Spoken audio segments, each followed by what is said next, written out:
So earlier this month, I used to have a membrane Stabilisers keyboard, which, to be honest, I think you might remember I made a review about that maybe like 2 months ago, I think. But then I just hanged out with one of my friends and he gave me his own personal customized keyboard, and it was a custom-made keyboard from Armageddon that he created. He told me about it, and when I laid my hands on those, holy shoot, it was majestic. So then I decided I need to get my own custom keyboard. Oh yeah, and the reason I was actually overreacting is because, well, this is actually my first mechanical keyboard, which I never had before. So after extensive research and asking for many recommendations, I came to the conclusion that I went for the hot swappable RK84 from Royal Clutch. And let's just say, my wallet was emptied after that. After 2 weeks, I finally got my hands on the Royal Clutch keyboard, so I unboxed it, and the first thing that I got was those Gateron red switches, okay, that came from the factory stock, and we got the keycaps opener, we got the USB-C cable, and finally we got the keyboard itself. And holy crap, you would not believe how satisfying it is to hold it. And we got the manual, and wow, look at that. Now of course, before I start modding it, I would like to give it a sound test.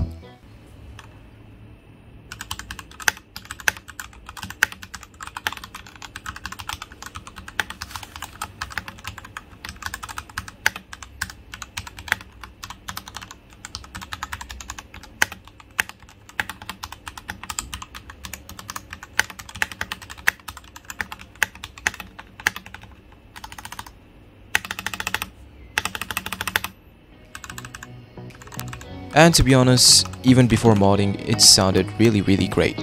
But hey, let's make it better then. So I started off with taking off the RK stock keycaps. And yes, I did pull one of the keycaps so hard that the switch came off. And once we're done with that, the RK keyboard actually allows us to take off the plastic rim around it, which to be honest, ain't that hard. So my RK84 came with stock Gateron yellow switches, which to be honest was one of the best options when I bought it online, of course. The next step that I had to do was take off the stabilizers from the keyboard, which to be honest wasn't an easy job. I had to use a bit of tools, but at the end I decided to use the tweezers because, well, all I had to do was push one of the switches there and it came off really easily. Once we're done with that, I unscrewed the screws that was connecting the whiteboard with the board itself. So right after that, I gently pulled it out. Make sure you don't pull it out so hard because there's a wire that is connected with the battery of the keyboard. Another great thing about this keyboard is that it came with a modded foam below the motherboard, which to be honest is actually really cool since, well, if you don't have the money to mod, you already have the foam below it. Right off the bat, I tried to disconnect the battery from the motherboard, and I had to play very careful with it because one wrong move and bye-bye. Once that's done, you'll have to unscrew the 4 screws that connects the board from the cover. Once that's done, I took off the stabilizers from the spacebar. Another thing I like about this keyboard is the fact that they included a PCB foam, so in case if you have ever wanted to mod a PCB foam into your keyboard, well, you don't have to. Next up, we're gonna place these stabilizers, which I call them banana, and they're looped and tuned to my liking, so let's place them up. Well, one thing for sure, this will look definitely beautiful with my yellow Gateron switches. Well, time to screw them back.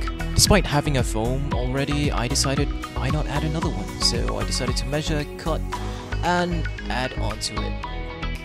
Once that's done, it's time to connect the wires between the battery and the keyboard. Remember to be extra careful with this because things can easily go wrong, and the wire, yes, trust me, it can get torn off easily. once that's done, it's time to screw everything back to how it was. Moving on to my favorite part, which is the switches. So I bought 4 switches, as you can see here, which is the JWK Ginger Milk Linear Switches. I bought it specifically for the backspace, the return, the shift, and the spacebar key, basically. And once that's done, I decided to place all the other yellow Gatorons that I equipped earlier, and yeah, it's time to place them back to how it's supposed to be. It's time to place the keycaps! This honestly is my favorite part about building keyboard, as it's like building Lego, you know, it's just so satisfying, you know, placing all the keycaps one another. But yeah, one thing for sure, you'll have to know which one goes to which, or you know, you might end up pressing the wrong keycap or something.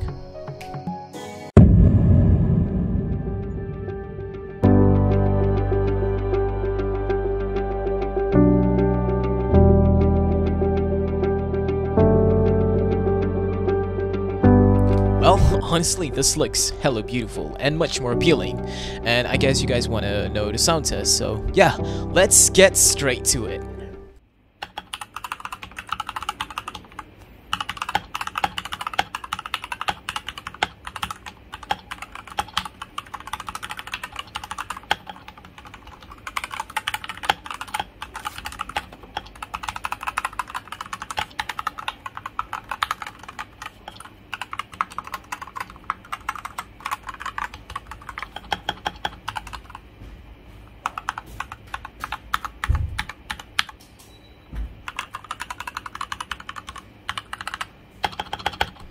Now, definitely with that, after the modding, in my personal opinion, the keyboard definitely sounded better, especially the spacebar after switching from the Gator Yellow to the JWK Linear Switches.